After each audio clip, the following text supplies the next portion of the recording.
Hello friends, आज के हम इस वीडियो में देखेंगे कि shortcut method for nodal analysis. Nodal analysis करने का शॉर्टकट मेथड क्या है, किस तरह हम सॉर्ट करें इक्वेशंस को, जो मैं नोडल एनालिसिस 2 से 3 इक्वेशंस में सॉल्व कर लूँ। सो आइए क्वेश्चंस के साथ स्टार्ट करते हैं कि नोडल एनालिसिस का शॉर्टकट मेथड क्या है। ये हमारे पास क्वेश्चंस हैं जिसमें हम एक रेफरेंस नोड देते हैं। ओके, हमें पता है। नाउ हम ये पॉइंट देते हैं ए और ये पॉइंट देते हैं बी। ओके, मुझे V A and V V in terms of potential लिखनी है। नाउ हम देखते हैं ये इसका मेथड ये है कि आप स्टेप्स लिख सकते हैं कि हमें जिसका लिखना है, जिस पोटेंशियल का लिखना है, जैसे वी ए, ओके, उससे जो रेजिस्टेंस जुड़ी है उसका रेसिप्रोकल कर देंगे और उसको सम कर देंगे। पहला स्टेप हमारा ये होगा, क्या होगा, जो जो equation 1/r1 plus 1/r2 plus 1/r4, okay, ये सब जोड़ देंगे रेसिप्रोकल करके रेजिस्टेंस को। पहला स्टेप हमारा ये होगा। दूसरा स्टेप हमारा ये होगा कि जिस एडजेसेंट पोटेंशियल जो हमारे पास है, जो भी एडजेसेंट पोटेंशियल है वो माइनस होगा, चाहे वो कितने सारे भी हो, तो माइनस वी बी बाई, और उसके साथ जो इक्विवेलेंट रेजिस्टेंस है बीच में इंटरकनेक्टेड R2 होगी यहाँ पे। एंड इधर भी एक पोटेंशियल है, ये भी माइनस आएगी, minus E1 by R1। Okay, ये टोटल इक्वल टू कर देंगे आप 0। चलिए मैं बी के फिर से लिख के दिखाता हूँ बी का। तो बी का आप लिखिएगा तो वी वी, उसके साथ जो रेजिस्टेंस जुड़ी हुई है वो सब भी, तो मतलब 1/R2 plus 1/R5 plus 1/R3 minus, अब इसके इक्विवेलेंट में V A by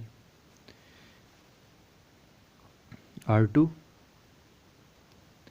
minus E2 है यहाँ पे, E2 by R3 equal to 0। Okay, ये है, आप दो इक्वेशन से आप किसी भी चीज़ को अननोन, जो अननोन हमें दिया हुआ है वो निकाल सकते हैं। ये इससे शॉर्टकट मेथड इसका कुछ नहीं हो सकता। इस मेथड को फॉलो करके आप बहुत सारे टाइम सेव कर सकते हैं, जो इस मेथड का इस्तेमाल करें। चलिए मैं आपको और भी दिखाता हूँ क्वेश्चंस करके इस पे। चलिए केस 2 देखते हैं। केस 2 में क्या है, एक एडिशनल E3 बीच में आ गया। अब इस केस में हम क्या करेंगे, इस केस में कुछ नहीं करना है, सिंपल है। यहाँ पे आप रेफरेंस नोड लीजिए। ओके, आप रेफरेंस नोड लीजिए। रेफरेंस नोड अगर आप ले लिए फिर तो कुछ नहीं करना, फिर वापस वही काम करेंगे। V A into 1/R1 plus 1/R4 plus 1/R2, V A का लिखना है पहले, याद रखिएगा, माइनस, वैसे ही करेंगे V/R2 से। अब सेम है, सेम तरीका, कुछ नहीं डिफरेंस है, खाली एक डिफरेंस आएगा, माइनस E1/R1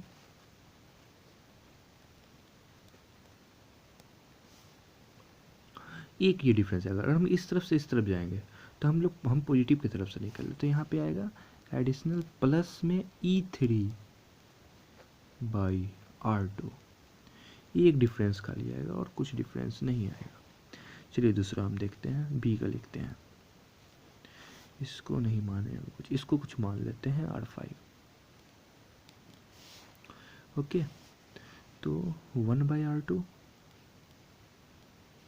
प्लस 1/R3, ओ R2 दो जगह कैसे, अच्छा okay okay okay, plus 1/R5 minus, इसमें होगा VA/R2 माइनस E2/R3। देख लीजिए, मैं वैसे ही चलते जा रहा हूँ, आप स्टेप नोट डाउन करते जाइए, तभी आपको अच्छे से समझ में आएगा। E2/R3 प्लस, इसमें प्लस नहीं होगा, इसमें देखिए हम लोग माइनस की तरफ जा रहे हैं, बी से चलिए, तो इसमें आ जाएगा -E3/R2 इज इक्वल टू 0। अगर इस मेथड से जाइएगा तो आपका 2 लाइन भी नहीं लगेगा और आपका इक्वेशंस तैयार हो जाएंगे। चलिए मैं अगला केस लेता हूँ जिसमें वोल्टेज सोर्स ना होते हुए करंट सोर्स हो। चलिए वो भी केस ले लेता हूँ। चलिए इसमें क्या है, करंट सोर्स है। ओके, कौन कौन करंट सोर्स है ये I1 ले लेते हैं करंट सोर्स। ओके, और ये ले लेते हैं I2। ओके, ले लिया I2, it is repeated I2 I4 it is I5। Okay, इसमें भी कुछ ज़्यादा डिफरेंस नहीं है, इसमें भी सेम करेंगे। हमको V1 का लेना है तो V1 ये भी नोड है, इसको रेफरेंस नोड मानेंगे, रेफरेंस नोड हमेशा लेना है।